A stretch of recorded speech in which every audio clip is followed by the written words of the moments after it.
नमस्कार दोस्तों, modern history series के एक और वीडियो में आपका बहुत बहुत स्वागत है।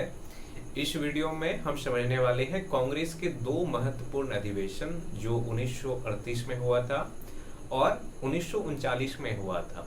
देखिए, हम अब तक ये पढ़ चुके हैं कि किस तरह से भारत शासन अधिनियम 1935 आया और भारत शासन अधिनियम 1935 के बाद ये निर्णय लिया गया सरकार के द्वारा कि प्रांतीय सरकार की चुनाव कराया जाएगा और चुनाव के माध्यम से प्रांत में उत्तरदायी सरकार की स्थापना किया जाएगा। और इसके लिए 1937 में चुनाव हुआ भी, और इस चुनाव में कांग्रेस पार्टी उस समय भारत के अधिकांश प्रांतों में अपना सरकार भी बनाया। पर 28 महीने तक सरकार चलाने के बाद 1939 में जब सेकेंड वर्ल्ड वॉर शुरू हुआ तो सेकेंड वर्ल्ड वॉर में भारतीय राष्ट्रीय कांग्रेस से बिना पूछे, प्रांतीय सरकार से बिना पूछे, ब्रिटिश ने क्या किया कि भारत को भी इस युद्ध में शामिल कर लिया और इसके वजह से प्रांतीय सरकार ने सितंबर 1939 में इस्तीफा दे दिया। पर 1938 में और 1939 में जो कांग्रेस का दो अधिवेशन हुआ, जिस अधिवेशन की अध्यक्षता सुभाष चंद्र बोस के द्वारा किया गया था, ये अधिवेशन महत्वपूर्ण था। हम यही समझने का प्रयास करेंगे कि ये दोनों अधिवेशन क्यों महत्वपूर्ण था और इस अधिवेशन में आखिर ऐसा क्या हुआ कि सुभाष चंद्र बोस बाद के वर्षों में भारतीय राष्ट्रीय कांग्रेस से अलग होकर के अपना एक अलग संगठन का निर्माण किया और अपने तरीके से इस देश को स्वतंत्र करने का प्रयास किया। तो मुख्य रूप से हमें इस वीडियो में यही समझना है कि सुभाष चंद्र बोस की क्या रोल होता है 1938 के कांग्रेस के अधिवेशन में और 1939 के कांग्रेस के अधिवेशन में, और क्या विचारधारा की असमानता था सुभाष चंद्र बोस और महात्मा गांधी के बीच, जिसके वजह से 1939 में भारतीय राष्ट्रीय कांग्रेस से अलग होकर के सुभाष चंद्र बोस फॉरवर्ड ब्लॉक का निर्माण करता है। तो देखिए, सबसे पहले अगर हम सुभाष चंद्र बोस के बारे में साधारण रूप से समझें, सुभाष चंद्र बोस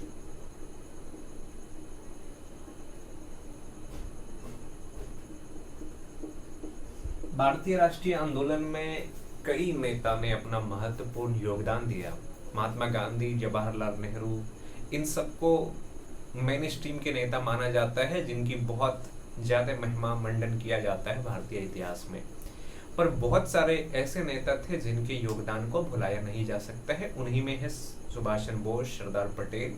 ये ऐसे नेता है डॉक्टर बी.आर. अम्बेडकर, जिनकी भूमिका आज भी भारतीय इतिहास में उस तरह से रेखांकित नहीं हो पा रहा है जिस तरह से महात्मा गांधी या सुभाष चंद्र बोस का होता है। सुभाष चंद्र बोस के बारे में देखें तो 1920 में इन्होंने ICS का परीक्षा पास किया। हम इनकी जीवनी के विषय में जब चर्चा करेंगे तो बहुत सारी चीजों के, इनके जीवन के कई सारे पहलुओं को समझेंगे, पर हम ये समझते हैं कि ये किस तरह से भारतीय राष्ट्रीय आंदोलन से जुड़ते हैं और इसका योगदान भारतीय राष्ट्रीय आंदोलन में किस तरह का होता है। तो 1920 में ये ICS का परीक्षा पास किया और उस समय ICS की परीक्षा का आयोजन होता था यहाँ पे ब्रिटेन में, लंदन में होता था। और इस परीक्षा में उत्तीर्ण होने के बावजूद इनकी मन में, इनकी आत्मा में एक ही धुन सवार था कि हम अपने देश के लिए काम करेंगे, हम ब्रिटिश सरकार के अधीन अधिकारी बन करके नहीं रहेंगे, हम ब्रिटिश सरकार में नौकरी नहीं करेंगे।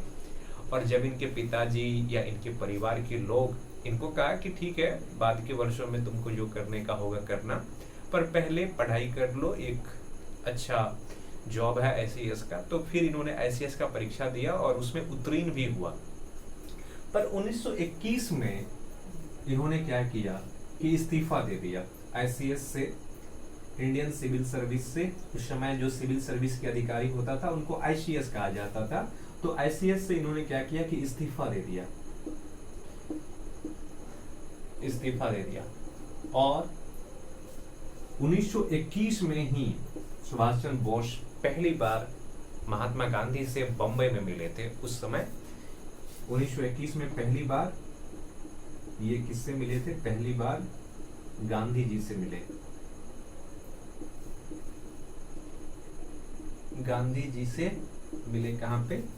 बॉम्बे में या बम्बई या मुंबई, जो भी कह लीजिए।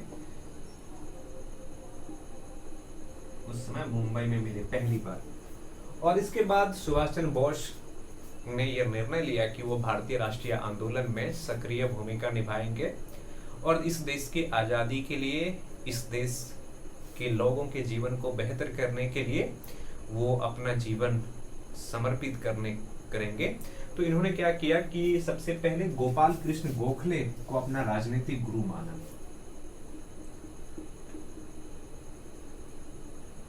गोपाल कृष्ण गोखले, गोपाल कृष्ण गोखले को उन्होंने अपना क्या बनाया, राजनीतिक गुरु। इन्होंने अपना राजनीतिक गुरु बनाया किसको, गोपाल कृष्ण गोखले को। और इसके बाद ये भारतीय राष्ट्रीय आंदोलन में सक्रिय हो गए। देखिए 1921 से लेकर के 1938 तक ये बहुत ज्यादा भारतीय राष्ट्रीय आंदोलन में सक्रिय रहे और गांधी जी से कई बार मिले और गांधी जी इससे बहुत ज्यादा प्रभावित भी थे। गांधी जी की भी ये बहुत ज्यादा रिस्पेक्ट करते थे।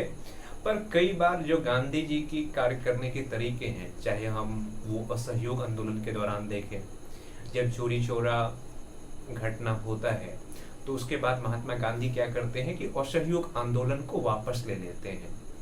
तो कांग्रेस के अंदर एक ऐसे समूह का निर्माण होता है जो समूह गांधी जी के विचारों से के विरोधी थे, गांधी जी के विचार को नहीं मानना चाहते थे। उनमें उस समय युवा नेता सुभाष चंद्र बोस थे, दूसरी तरफ जी आपको जवाहरलाल नेहरू देखने को मिलेंगे। फिर सविनय अवज्ञा आंदोलन के दौरान भी वही हुआ कि गांधी इरविन समझौता हुआ। गांधी इरविन समझौता को लेकर के भी कांग्रेस के अंदर जो लोग महात्मा गांधी के निर्णय से संतुष्ट नहीं थे, उनमें भी सुभाष चंद्र बोस थे, उसके बाद जवाहरलाल नेहरू थे। पर 1935-36 आते आते ये भारतीय राष्ट्रीय आंदोलन के एक महत्वपूर्ण नेता थे और गांधी जी ने भी महसूस किया कि सुभाष चंद्र बोस की योग्यता को और अधिक उपेक्षा नहीं किया जा सकता है, इनको एक बड़ी जिम्मेदारी दी जानी चाहिए क्योंकि ये एक कर्मठ नेता है, एक बेहतर नेता है। और उस समय गांधी जी के साथ सुभाष चंद्र बोस के नजदीकियां भी ज्यादा अच्छे थे। हालांकि वैचारिक मतभेद था, गांधी जी की राजनीतिक आंदोलन चलाने के तरीके को लेकर के सुभाष चंद्र बोस कभी भी सहमत नहीं थे। उनकी जो अहिंसा की नीति है या फिर सरकार के साथ समझौतावादी नीति है, इसका कभी भी इन्होंने समर्थन नहीं किया। पर एक दूसरे के लिए बहुत ज्यादा इज्जत था, रिस्पेक्ट था, गांधी जी को बहुत मानते थे। तो इसी दौरान अगर हम देखें तो एक अधिवेशन होता है, हरिपुरा अधिवेशन।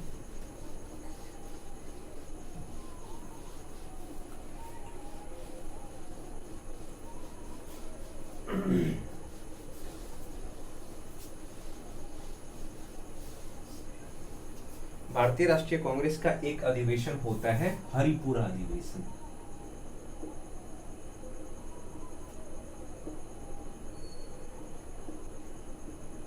हरिपुरा अधिवेशन।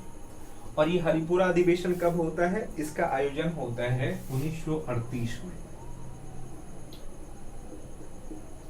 आयोजन होता है 1938 में।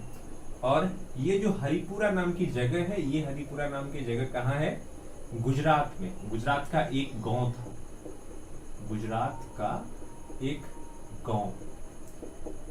और गांव में आयोजन होने वाला ये पहला कांग्रेस का अधिवेशन था। पहली बार किसी कांग्रेस के अधिवेशन का आयोजन किया गया था गांव में। नहीं, अगर हम इसमें देखें कि इसमें अध्यक्ष को लेकर के इसमें अध्यक्ष चुना गया था सुभाष चंद्र बोस को, नहीं एस बोस। इसमें अध्यक्ष चुना गया सुभाष चंद्र बोस को। हालांकि सुभाष चंद्र बोस को अध्यक्ष जब चुना जा रहा था तो कांग्रेस के उस समय के नेता थे कौन, पटेल। पटेल विरोध कर रहे थे, नहीं।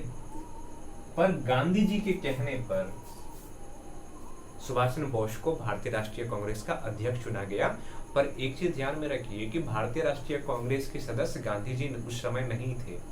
पर गांधी जी की कांग्रेस के अंदर इतना महत्व था या इतना उनका इन्फ्लुएंस था, जिसके वजह से बहुत सारे लोग सुभाष चंद्र बोस के विरोध कर रहे थे अध्यक्ष बनने को लेकर के। पर फिर भी इसको अध्यक्ष बनाया जाता है। क्यों? क्योंकि गांधी जी इसका समर्थन कर रहे थे। गांधी जी के समर्थन के कारण, गांधी जी के समर्थन समर्थन के कारण। और गांधी जी क्या है, अभी गांधी जी आईएनसी का सदस्य नहीं था, भारतीय राष्ट्रीय कांग्रेस का सदस्य नहीं था इस समय। भारतीय राष्ट्रीय कांग्रेस का सदस्य नहीं था महात्मा गांधी, पर इसके बावजूद सुभाष चंद्र बोस को भारतीय राष्ट्रीय कांग्रेस का अध्यक्ष चुना जाता है, क्योंकि गांधी जी अपना समर्थन किसको दिया था, सुभाष चंद्र बोस को दिया था। पर जैसे ही सुभाष चंद्र बोस भारतीय राष्ट्रीय कांग्रेस के सदस्य से अध्यक्ष बनते हैं, इन्होंने एक प्रस्ताव पारित किया।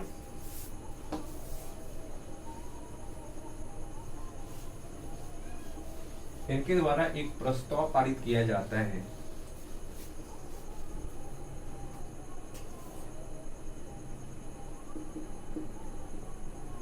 प्रस्ताव पारित,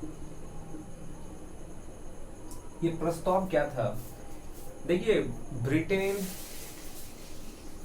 ये चीज समझ रहा था कि बहुत जल्द यूरोप में विश्व युद्ध शुरू होने वाला है। पूरी दुनिया को ये खबर था, क्योंकि जिस तरह से हिटलर अपना नीति बना रहा था और बाकी यूरोपीय देश पर इसका जिस तरह का प्रभाव बन रहा था, भारत के लोगों सहित दुनिया के हर देश के लोगों को ये लग रहा था कि बहुत जल्द यूरोप में विश्व युद्ध शुरू होने वाला है। सुभाष चंद्र बोस चाहते थे कि जैसे ही यूरोप के अंदर विश्व युद्ध का शुरुआत होगा, तो एक पार्टी के रूप में ब्रिटेन भी उसमें शामिल होंगे और ब्रिटेन की शक्ति उस दौरान कमजोर होगा। इस कमजोरी के फायदा उठा करके हम एक जोरदार राष्ट्रीय आंदोलन की शुरुआत करेंगे और 6 महीने के अंदर इस देश को आजाद करा लेंगे। इन्होंने क्या किया कि 6 माह के अंदर स्वतंत्रता की प्राप्ति,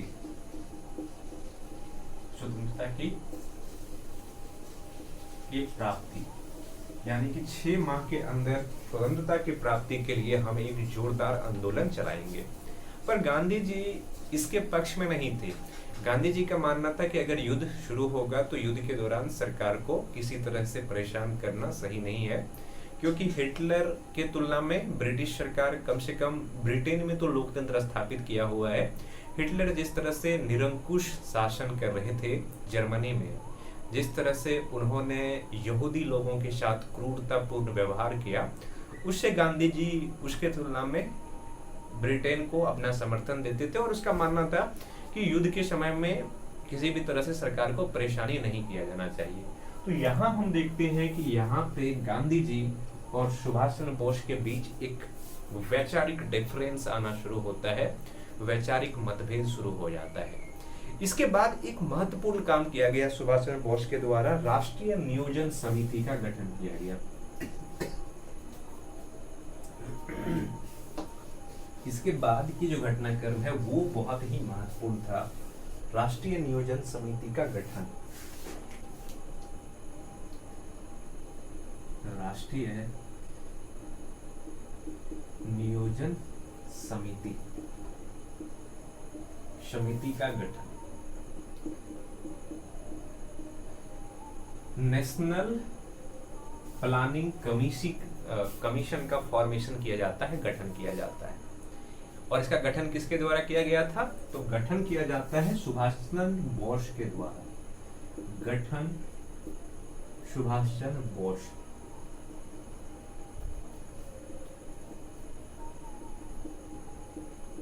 के द्वारा, और इसका अध्यक्ष बनाया जाता है जवाहरलाल नेहरू को, JL नेहरू को। और इसका उद्देश्य को अगर देखें कि इसका उद्देश्य क्या था राष्ट्रीय नियोजन समिति का, तो इसका उद्देश्य ये था कि हम क्या करेंगे कि औद्योगिकीकरण के माध्यम से, औद्योगिकीकरण को बढ़ावा देना, यानी कि देश के विकास के लिए हम क्या करेंगे कि उद्योगों को प्रोत्साहित करेंगे और उद्योग स्थापित करके भारत की जो अर्थव्यवस्था है इसको हम सुदृढ़ करेंगे, इसको मजबूत करेंगे। अब देखिए, जो राष्ट्रीय नियोजन समिति का उद्देश्य है, ये गांधी जी की जो चरखा नीति था, जिसमें गांधी जी औद्योगिकीकरण के समर्थक नहीं थे। गांधी जी का मानना था कि औद्योगिकीकरण क्या करेगा, मशीनों से जब चीज़ों का उत्पादन होगा तो ये बहुत सारे लोगों के बेरोजगारी का कारण बनेगा। तो गांधी जी कभी भी औद्योगिकीकरण और मशीनीकरण के समर्थक नहीं थे, पर राष्ट्रीय नियोजन समिति ने मशीनीकरण को अपने योजना में शामिल किया, क्योंकि इसका मानना था कि अगर भारत में आधुनिकता लाना है, इस देश का विकास करना है, भलाई करना है, तो ये जरूरी है कि हम औद्योगिकीकरण करें, मशीनों से चीजों का उत्पादन करें और अपने देश को विकास कर सके। तो ये गांधी जी की जो चरखा नीति है, ये गांधी के चरखा नीति के ठीक अपोजिट था, ठीक विरोधी था। इसके वजह से भी महात्मा गांधी और सुभाष चंद्र बोस के बीच जो वैचारिक मतभेद है और बढ़ गया। तो इस तरीके से 1938 का जो अधिवेशन हुआ कांग्रेस का, इस अधिवेशन में सुभाष चंद्र बोस ने सबसे पहला प्रस्ताव तो यही पारित किया कि चूंकि यूरोप के अंदर युद्ध शुरू होने वाला है और इस युद्ध में ब्रिटेन कमजोर होंगे, क्योंकि कई मोर्चे पर उसको लड़ाई लड़ना है, और इस चीज का हम फायदा उठाएंगे और देश के अंदर एक जोरदार जन आंदोलन चलाएंगे और इस आंदोलन के द्वारा हम भारत को स्वतंत्र करा लेंगे। पर महात्मा गांधी इस चीज के समर्थक नहीं थे, क्योंकि गांधी का मानना था कि सरकार युद्ध की स्थिति में कमजोर हो जाएंगे और ऐसे स्थिति में सरकार को परेशान नहीं करना है। तो गांधी और सुभाष चंद्र बोस के बीच जो 1938 में वैचारिक मतभेद शुरू होता है, उसका पहला कारण यही था। दूसरा कारण जो राष्ट्रीय नियोजन समिति है, इसके गठन को लेकर के है। इसका गठन सुभाष चंद्र बोस के द्वारा किया गया था, पर इसके जो अध्यक्ष थे वो थे जवाहरलाल नेहरू, क्योंकि दोनों नेता वामपंथी विचारधारा के उस समय समर्थक थे, समाजवाद के समर्थक थे, और इसका मानना था कि अगर इस देश में बदलाव लाना है तो हमें भी आधुनिक तरीके से उद्योग स्थापित करना चाहिए, मशीनों का प्रयोग करना चाहिए, ताकि हमारे पास जो संसाधन है, इस संसाधन का सही तरीके से हम उपयोग कर सके, लोगों को रोजगार दे सके और अपने देश को एक गरीब देश से विकासशील या विकसित देश की तरफ ले जाए। जो कि गांधी जी की जो चरखा नीति है, औद्योगिकीकरण को विरोध करने वाली नीति है, मशीनीकरण का गांधी जो विरोध कर रहे थे, उस नीति के खिलाफ थे। इसके कारण भी गांधी और सुभाष चंद्र बोस के बीच वैचारिक मतभेद शुरू हो जाता है। तो ये कहानी था 1938 का अधिवेशन जो हरिपुरा में हुआ था। अब हम समझते हैं कि 1939 में जो अधिवेशन हुआ था उसमें क्या होता है।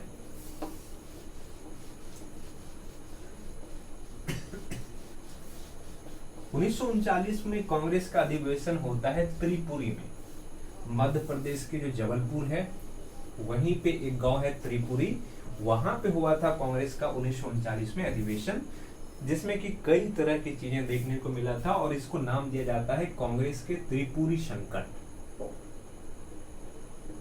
कांग्रेस के त्रिपुरी संकट इसका नाम दिया जाता है। तो ये जो अधिवेशन हुआ था, ये अधिवेशन कहां पे हुआ था? कांग्रेस का ये अधिवेशन होता है कहां पे? तो कांग्रेस का ये अधिवेशन का आयोजन होता है त्रिपुरी में। सबसे पहले तो आयोजन कहां पे होता है? त्रिपुरी। और ये त्रिपुरी कहां है? त्रिपुरी है मध्य प्रदेश के एमपी, आज के जो मध्य प्रदेश है वहीं पे त्रिपुरी नाम का जगह था, वहां पे कांग्रेस का ये अधिवेशन होता है।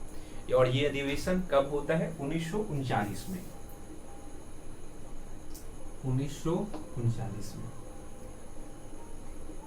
अब देखिए इस अधिवेशन के अध्यक्ष को लेकर के खास बात क्या होता है कि इसका अध्यक्ष कौन बनेगा। अब तक क्या होता था कि जब से महात्मा गांधी कांग्रेस का सदस्य बने थे, तब से कांग्रेस के अध्यक्ष का जो चुनाव होता था वो गांधी जी के द्वारा होता था। गांधी जी जिस व्यक्ति को कांग्रेस का चुनाव कर देता था, कांग्रेस के अध्यक्ष के रूप में चुनते थे, वो व्यक्ति कांग्रेस के अध्यक्ष बन जाते थे। पर 1939 में महात्मा गांधी के विचारों को या महात्मा गांधी के पसंद को चुनौती दिया जाता है सुभाष चंद्र बोस के द्वारा। सुभाष चंद्र बोस ये चाहते थे कि कांग्रेस का जो अध्यक्ष है वो गर्म दल के नेता बने, ताकि वो सरकार के खिलाफ एक्शन ले। ब्रिटिश सरकार जो भारत में अपना शासन चला रहा है, भारतीय लोगों के मांगों को जो नहीं मान रहा है, सरकार के विरुद्ध एक जन आंदोलन चलाने के लिए कांग्रेस के अध्यक्ष निर्णय ले और इस निर्णय प्रक्रिया में लोग मिल करके सरकार के विरुद्ध आंदोलन चलाए। इसके लिए या तो वो खुद कांग्रेस के अध्यक्ष बनना चाहते थे, ताकि वो जो भी कांग्रेस का निर्णय हो वो खुद ले सके और सरकार के खिलाफ काम कर सके, आंदोलन कर सके। पर गांधी जी ऐसा नहीं चाहते थे। तो यहाँ पे क्या हो गया कि एक गुट बन गया सुभाष चंद्र बोस का और एक गुट बन गया महात्मा गांधी का।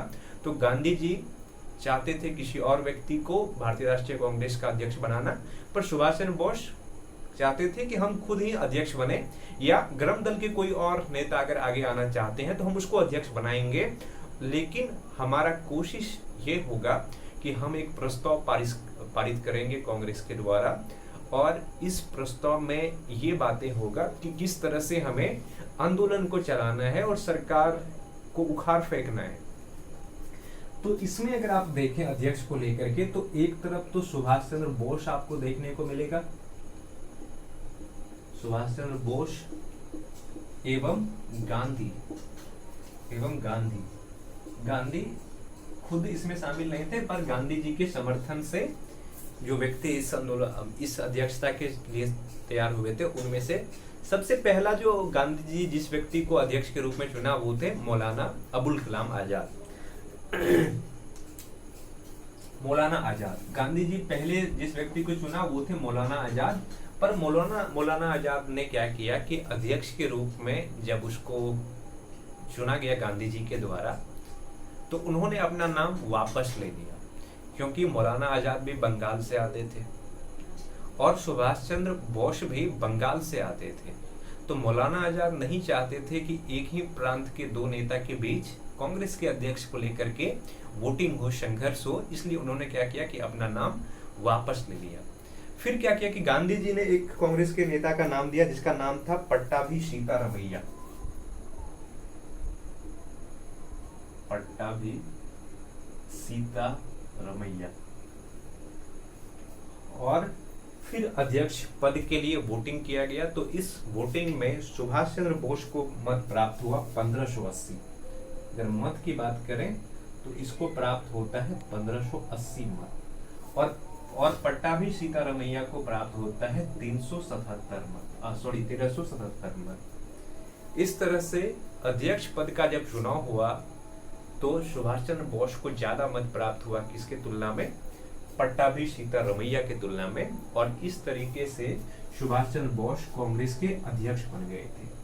पर जिस समय कांग्रेस का अधिवेशन अध्यक्ष पद के लिए इस तरह का चुनाव चल रहा था, इस समय सुभाष चंद्र बोस बहुत बीमार अवस्था में थे, और इसी अवस्था में, बीमारी की अवस्था में वो चल भी नहीं सकते थे, किसी तरीके से वो आए थे और अध्यक्ष पद का इस तरह से चुनाव हुआ था। पर गांधी जी जब पट्टाभी सीतारमैया का हार हुआ और सुभाष चंद्र बोस का जीत हुआ, तो इस हार को उन्होंने कहा, इस पर एक अपना एक स्टेटमेंट दिया कि ये पट्टाभी सीतारमैया की हार नहीं है, बल्कि मेरी हार है, मेरी विचारधारा की हार है। और इस तरीके से कांग्रेस के अंदर एक गुटबाजी शुरू हो जाता है। बहुत सारे लोग गांधी जी के समर्थक थे, कुछ लोग कांग्रेस में सुभाष चंद्र बोस के भी समर्थक थे। पर बाद के वर्षों में ऐसा देखा गया कि ज्यादातर लोग जो है गांधी के विचार के प्रभाव में आ गए। सुभाष चंद्र बोस को ये महसूस होने लगा कि कांग्रेस के अंदर अब उसका अस्तित्व ज्यादा अधिक दिनों तक चलने वाला नहीं है। तो फिर उन्होंने क्या किया कि अप्रैल 1939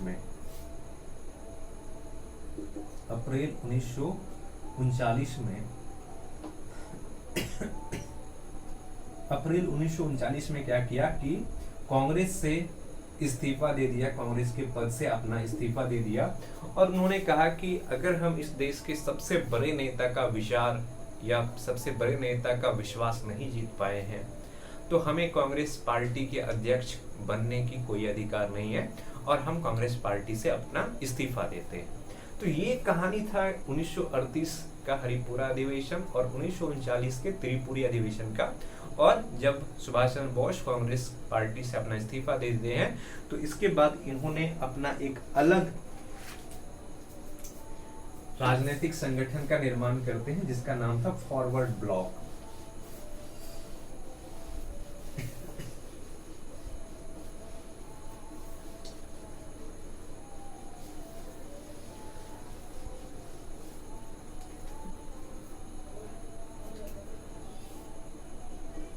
फॉरवर्ड ब्लॉक का गठन।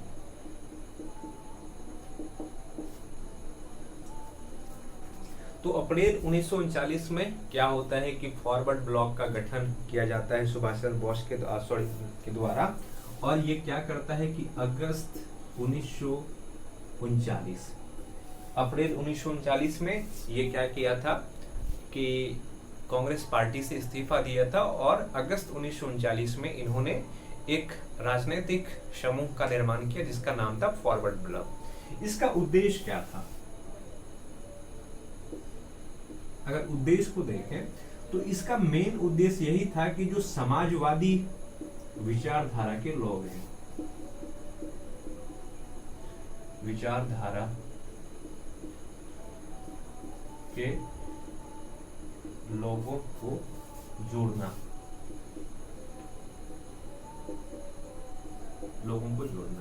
समाजवादी विचारधारा के लोगों को जोड़ना और जब जरूरत पड़े तो आंदोलन के माध्यम से देश के आजादी के लिए प्रयास करना। फॉरवर्ड ब्लॉक का मेन उद्देश्य यही था। पर सुभाष चंद्र बोस ने कई ऐसे प्रस्ताव भी पारित किए फॉरवर्ड ब्लॉक के द्वारा जिसमें कि कांग्रेस पार्टी का कई बार विरोध भी किया गया, उनकी कार्यशैली का विरोध भी किया गया। तो इस समय जो सुभाष चंद्र बोस थे ये बंगाल कांग्रेस कमेटी के अध्यक्ष थे। बंगाल कांग्रेस